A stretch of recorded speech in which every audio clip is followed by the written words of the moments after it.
Merci. Alors c'est une joie d'être parmi vous ce matin. Je vous salue tous. Je suis heureux de revoir ceux que je connais déjà et de rencontrer aussi ceux que je connais moins. Donc vraiment c'est une joie d'être assemblés ensemble. Et donc j'aimerais commencer par prier avant de parler sur ce texte. Notre Dieu et notre Père en Jésus-Christ, merci de nous avoir rassemblés ce matin pour nous rappeler qui tu es, pour nous rappeler aussi quelle espérance nous avons. Et Seigneur, je te prie que tu encourages mes frères et sœurs, que tu nous encourages tous ensemble, Seigneur, à marcher dans tes voies, à être à l'écoute de ce que tu veux nous dire dans ta parole. Et je te prie encore de conduire ces moments. Au nom de Jésus. Amen. Je vous invite à prendre dans la première épître aux Corinthiens, le chapitre 15. Et donc, nous avons vécu, comme vous le savez, des temps difficiles, une année un peu compliquée. Et ce matin, j'aimerais qu'on se rappelle quelle est notre espérance, pourquoi est-ce que nous vivons et qu'est-ce qui doit nous porter chaque jour. Déjà, je voulais vous apporter aussi des salutations pour ceux qui ne me connaissent pas de mes parents et de mon église. Donc, je suis de l'église de Metz-Borny. Et puis, donc, je suis le fils de Bernard et Cécile Pruneau, que vous connaissez bien aussi, qui sont déjà venus parmi vous. Qu'est-ce que nous attendons en tant que chrétiens? Quelle est notre espérance? Eh bien, je vous invite à réfléchir sur l'espérance de la résurrection à travers ce livre de 1 Corinthiens, chapitre 15. Nous lirons les 28 premiers versets. Donc, je vous rappelle, frères, l'évangile que je vous ai annoncé, que vous avez reçu, dans lequel vous avez persévéré et par lequel vous êtes sauvés, si vous le retenez dans les termes où je vous l'ai annoncé. Autrement, vous auriez cru en vain. Je vous ai enseigné avant tout, comme je l'avais aussi reçu, que Christ est mort pour nos péchés, selon les Écritures. Il a été enseveli et il est ressuscité le 3e jour, selon les Écritures. Et il est apparu à Céphas, puis aux 12. Ensuite, il est apparu à plus de 500 frères à la fois, dont la plupart sont encore vivants et dont quelques-uns sont morts. Ensuite, il est apparu à Jacques, puis à tous les apôtres. Après eux tous, il m'est aussi apparu à moi, comme à l'avorton, car je suis le moindre des apôtres. Je ne suis pas digne d'être appelé apôtre parce que j'ai persécuté l'Église de Dieu. Par la grâce de Dieu, je suis ce que je suis, et sa grâce envers moi n'a pas été vaine. Loin de là, j'ai travaillé plus que tous, non pas moi toutefois, mais la grâce de Dieu qui est avec moi.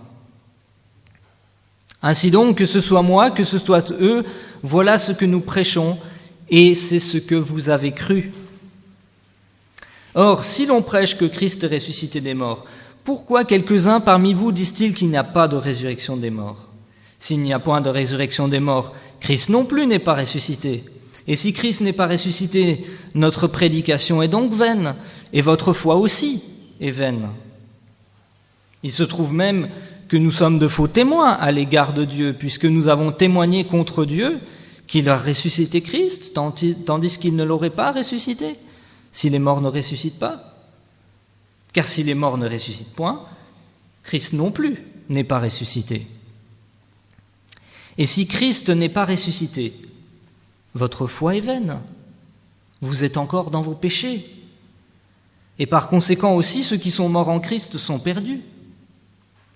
Si c'est dans cette vie seulement que nous espérons en Christ, nous sommes les plus malheureux de tous les hommes. Mais maintenant, Christ est ressuscité des morts, il est les prémices de ceux qui sont morts. Car puisque la mort est venue par un homme, c'est aussi par un homme qu'est venue la résurrection des morts. Et comme tous meurent en Adam, de même aussi tous revivront en Christ. Mais chacun en son rang. Christ comme prémisse, puis ceux qui appartiennent à Christ lors de son avènement. Ensuite viendra la fin, quand il remettra le royaume à celui qui est Dieu et Père, après avoir réduit à l'impuissance toute domination, toute autorité et toute puissance. car il faut qu'il règne jusqu'à ce qu'il ait mis tous ses ennemis sous ses pieds. Le dernier ennemi qui sera réduit à l'impuissance, c'est la mort.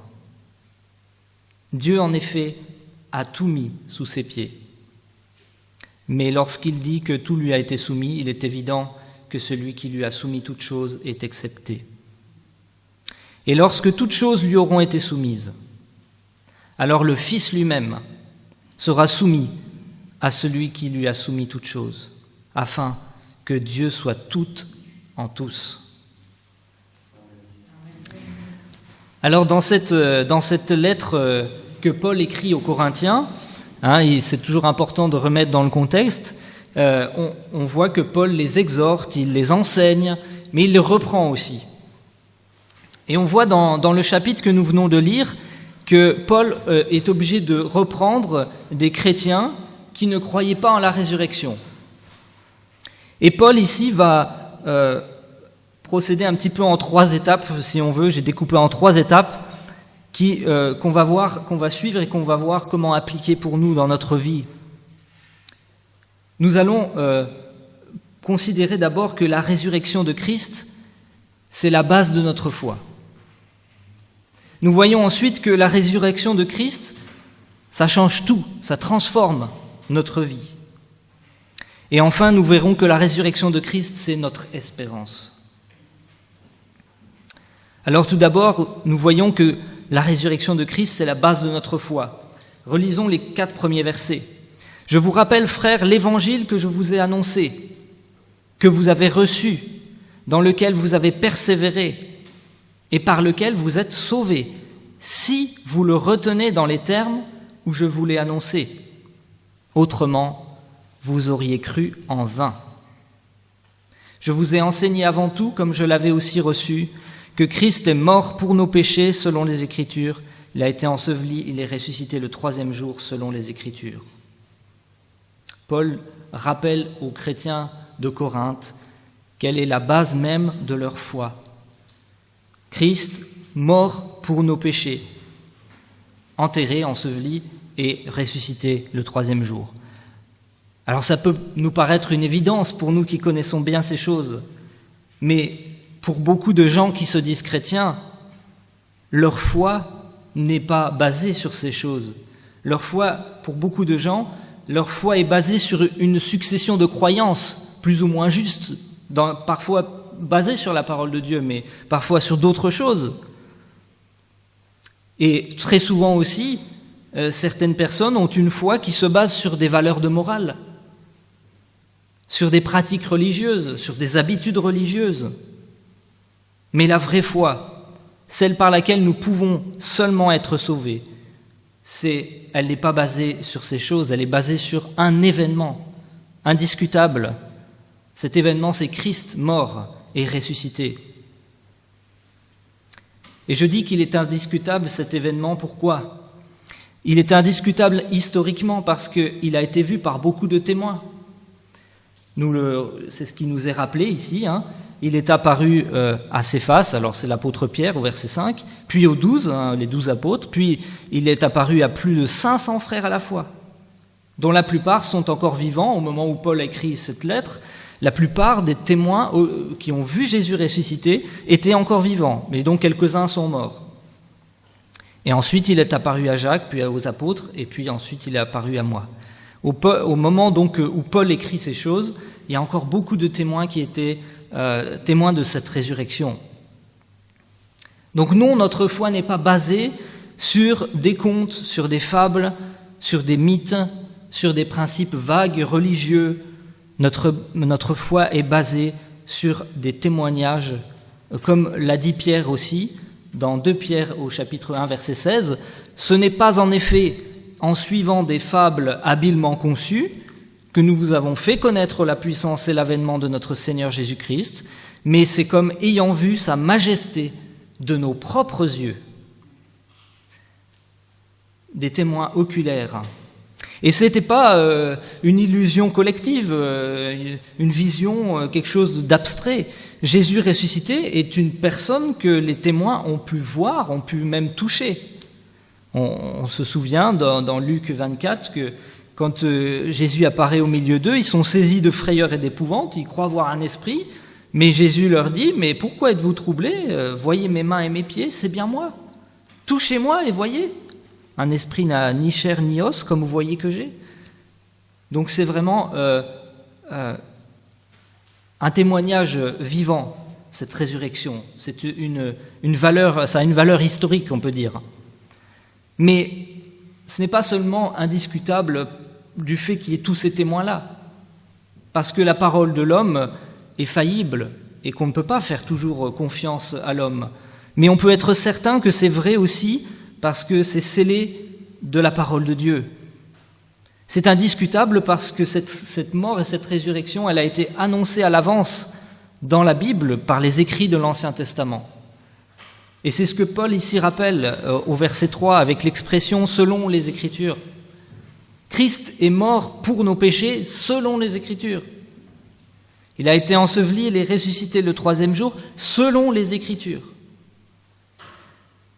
Et lorsque Jésus, vous savez, parle à ses disciples après sa résurrection, il dit « C'est là ce que je vous disais lorsque j'étais encore avec vous, qu'il fallait qu'il s'accomplisse tout ce qui est écrit de moi dans la loi de Moïse, dans les prophètes et dans les psaumes. » Alors il leur ouvrit l'esprit afin qu'ils comprennent les Écritures, et il leur dit « Ainsi il est écrit que le Christ souffrirait, qu'il ressusciterait des morts le 3e jour, et que la repentance et le pardon des péchés seraient prêchés en son nom à toutes les nations, à commencer par Jérusalem. Vous êtes témoins de ces choses. »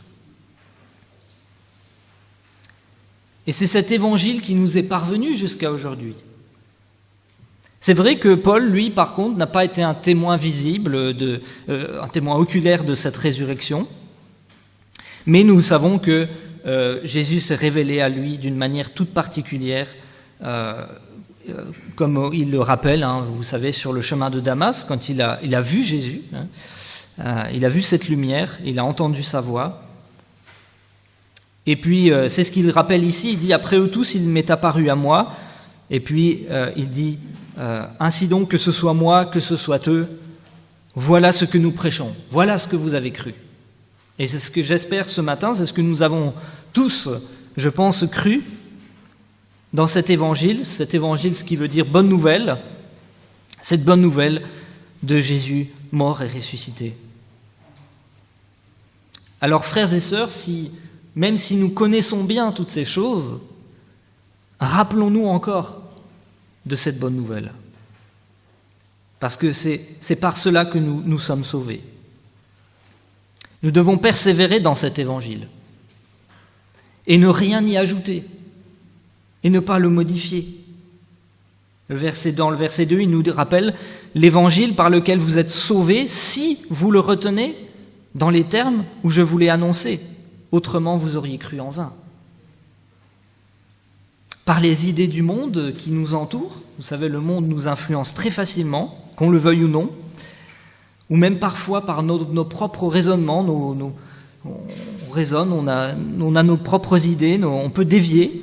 Notre foi peut facilement être déformée, déviée de la vérité. Pour persévérer, pour garder cet évangile, il nous faut sans cesse nous rappeler ces choses, et nous avons la chance de posséder chacun, je pense, une Bible, même plusieurs, de l'avoir dans notre propre langue, et nous devons la partager, nous devons la garder entre nous, nous devons nous encourager à persévérer dans cette parole de Dieu, pour ne pas nous en détourner. Autrement, nous pourrions croire en vain.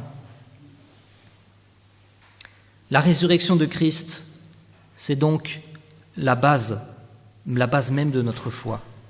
Mais ce n'est pas seulement la base de notre foi, c'est l'événement qui change tout, qui a tout changé et qui doit encore tout changer, tout transformer dans notre vie.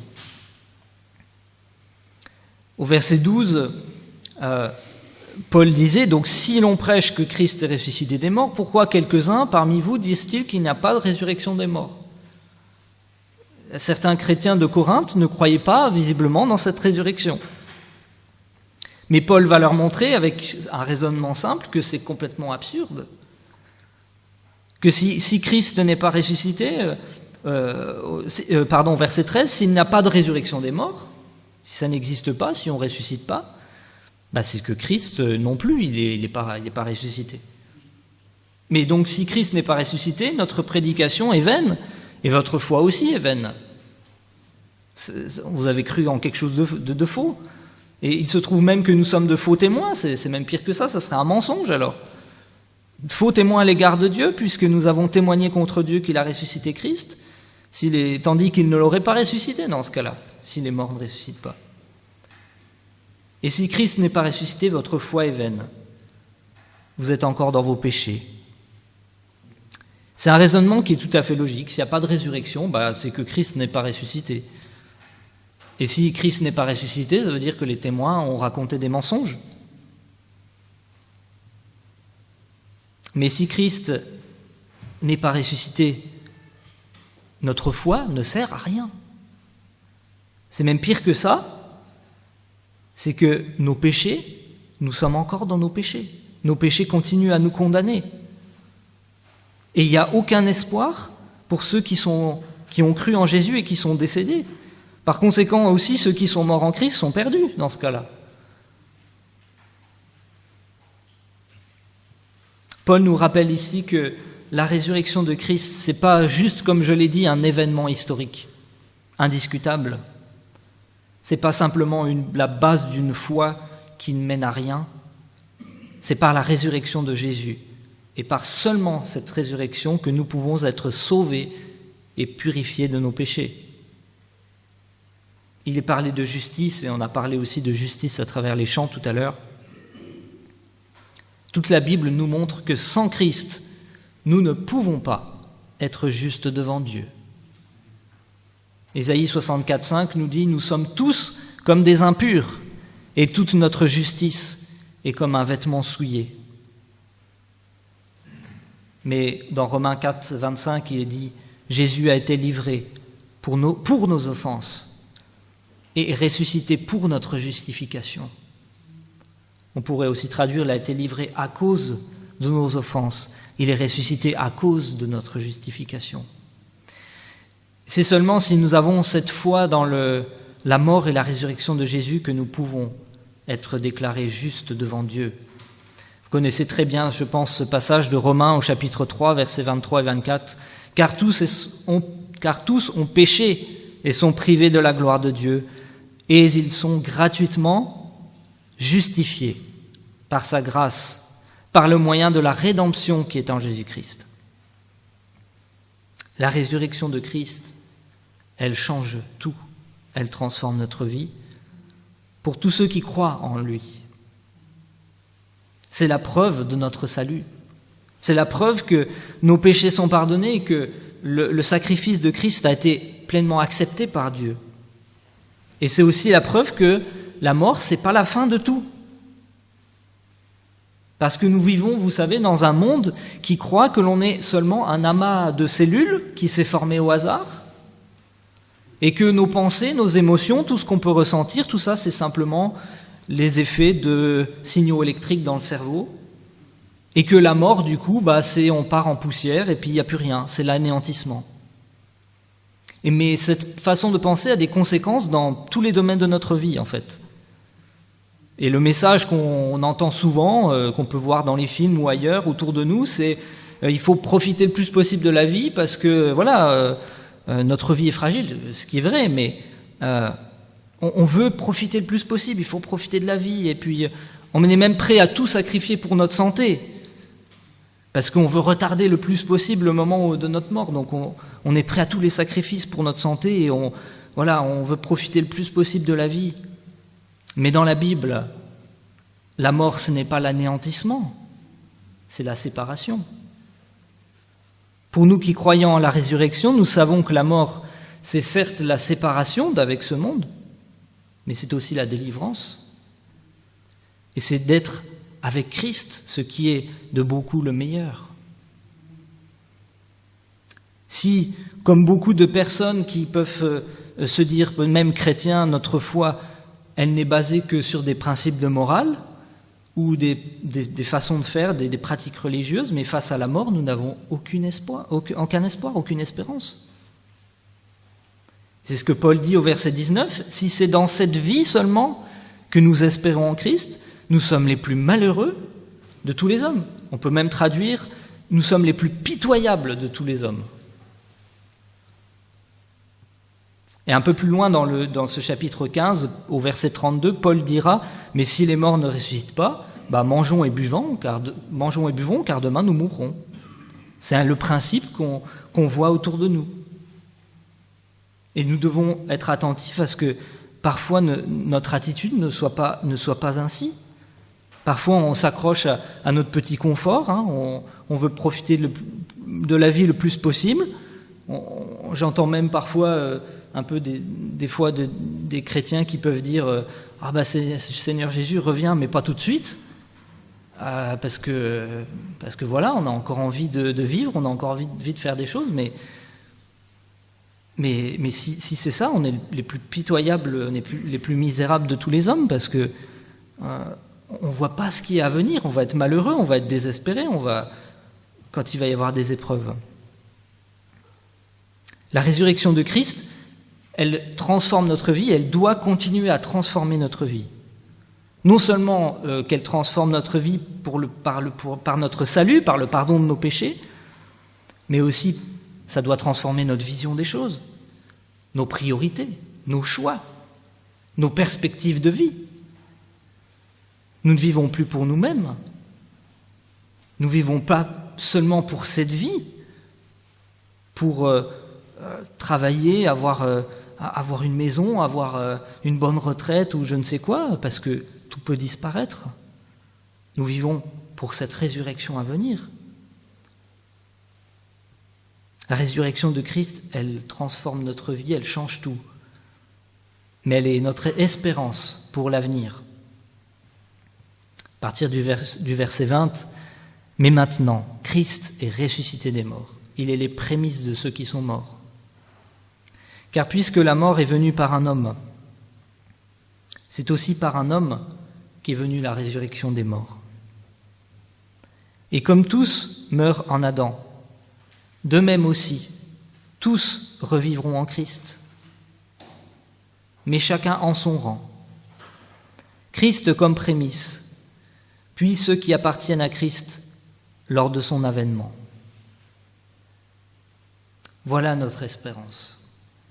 Si Christ est ressuscité, c'est la preuve aussi que nous allons ressusciter à sa suite.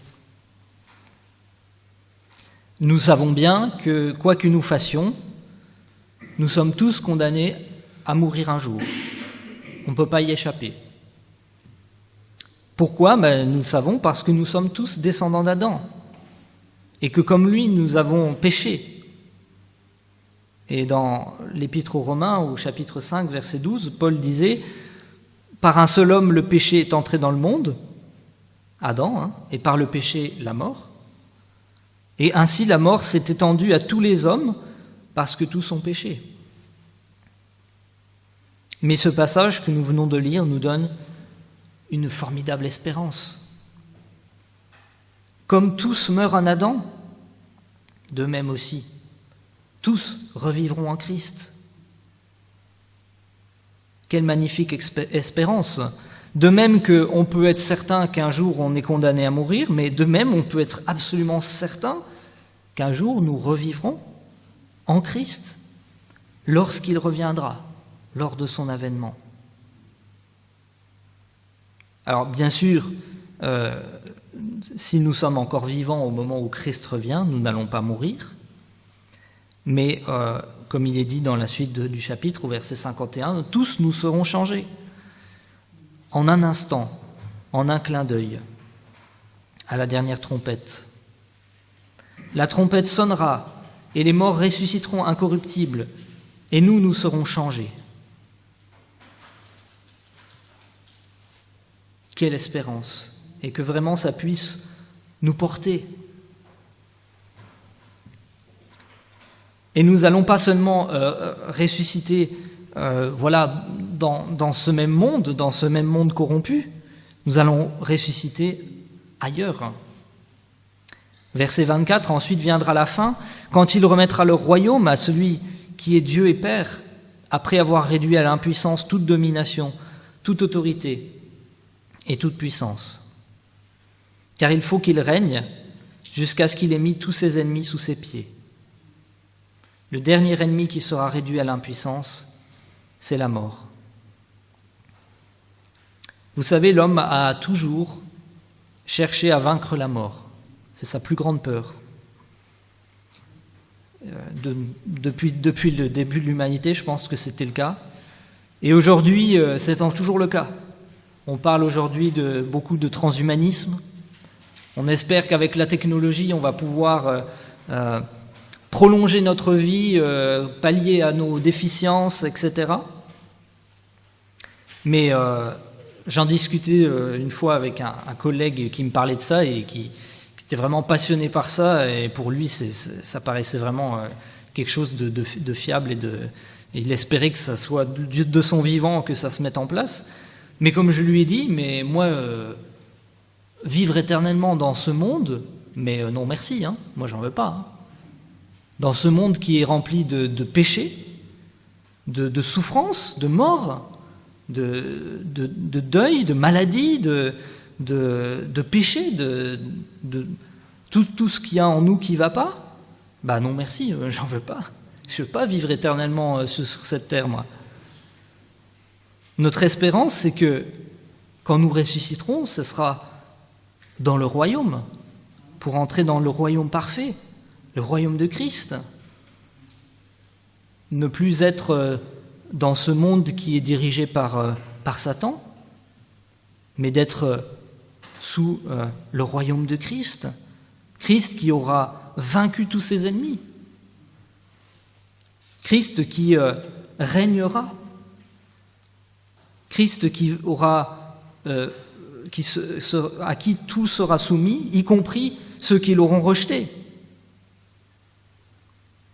Dans l'épître aux Philippiens, au chapitre 2, et verset 9, il est dit « C'est pourquoi aussi Dieu l'a souverainement élevé et lui a donné le nom qui est au-dessus de tout nom, afin qu'au nom de Jésus, tout genou fléchisse dans les cieux, sur la terre et sous la terre, et que toute langue confesse que Jésus-Christ est Seigneur, à la gloire de Dieu le Père. »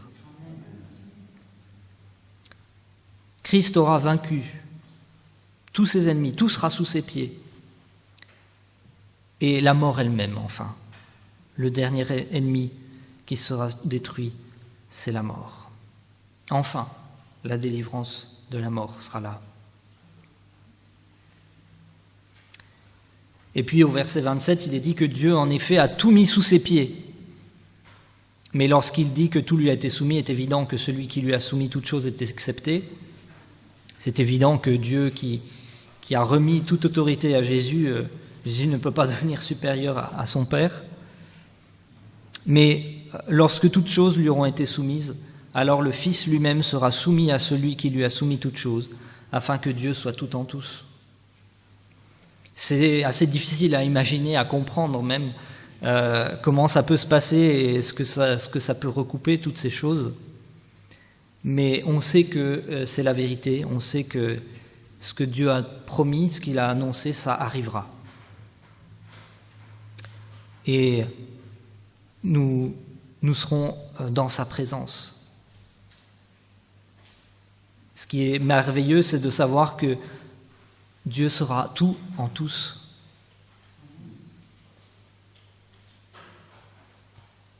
Et nous pouvons relire encore à la fin de la Bible, Apocalypse chapitre 21, les 4 premiers versets, que je lis souvent, et qui pour moi est important de garder ces images en tête.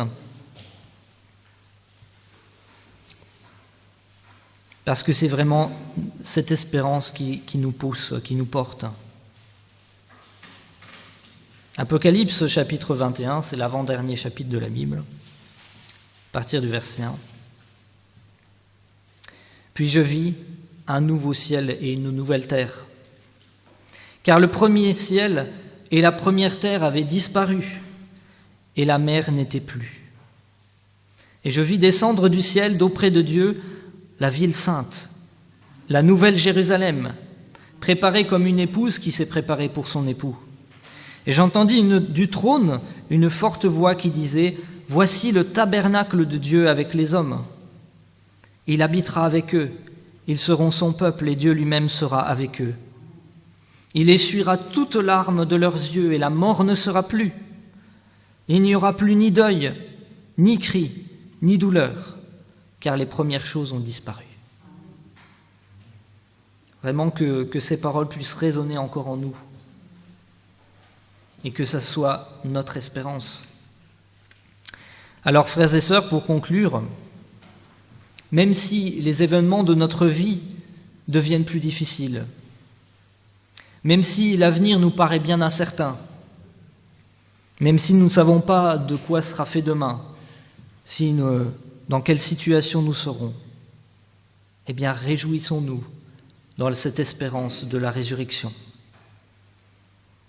Persévérons dans cette vérité, cet évangile, cette bonne nouvelle, Jésus-Christ ressuscité. Comme Paul le disait à Timothée, « Souviens-toi de Jésus-Christ, issu de la postérité de David, ressuscité des morts selon mon évangile. » C'est le fondement de notre foi. Ne nous laissons pas égarer par les idées du monde. Exhortons-nous les uns les autres à persévérer dans cette vérité, dans cette parole de Dieu, qu'on puisse garder dans notre cœur et qu'on puisse la partager entre nous. Et rappelons-nous aussi que cette résurrection de Christ, elle nous assure notre salut. Elle est la promesse, elle est la preuve de notre justice. Et que cela puisse transformer nos vies encore, nos perspectives de vie, remettre tout dans cette perspective. Et enfin, attendons avec patience, attendons avec persévérance notre résurrection et ce royaume à venir, sachant que Dieu ne ment pas, ce qu'il promet, il le fera. Je vous invite à prier pour conclure. Notre Dieu et notre Père, merci encore pour ta parole qui nous donne l'espérance que le monde ne peut pas nous donner. Merci parce que tu nous rappelles encore ce matin que tu nous destines à un royaume à venir, dans lequel tu régneras, dans lequel il n'y aura plus ni deuil, ni maladie, ni souffrance, ni péché, mais où tu régneras et où la mort sera définitivement détruite. Et Seigneur, aide-nous encore toute cette semaine à garder nos regards fixés sur le Seigneur Jésus, sur son œuvre par laquelle nous sommes purifiés de nos péchés. Et que Seigneur, ça puisse transformer encore nos vies. Que vraiment chacun d'entre nous, Seigneur, tu puisses accompagner mes frères et sœurs et leur donner, Seigneur, cette espérance, cette joie dans la patience et en supportant les épreuves que tu permets dans nos vies, en sachant, Seigneur, que ces épreuves aussi sont là pour purifier, épurer notre foi, dans l'attente de cette merveilleuse résurrection que tu nous promets. Oui, Seigneur, garde-nous ensemble unis en toi et que nos regards restent fixés sur toi et que nous attendions ce moment où tu reviennes bientôt. Seigneur, mais que chacun d'entre nous soit trouvé vêtu et non pas nu lorsque tu reviendras et que toute gloire te revienne à toi seul. Au nom de Jésus. Amen.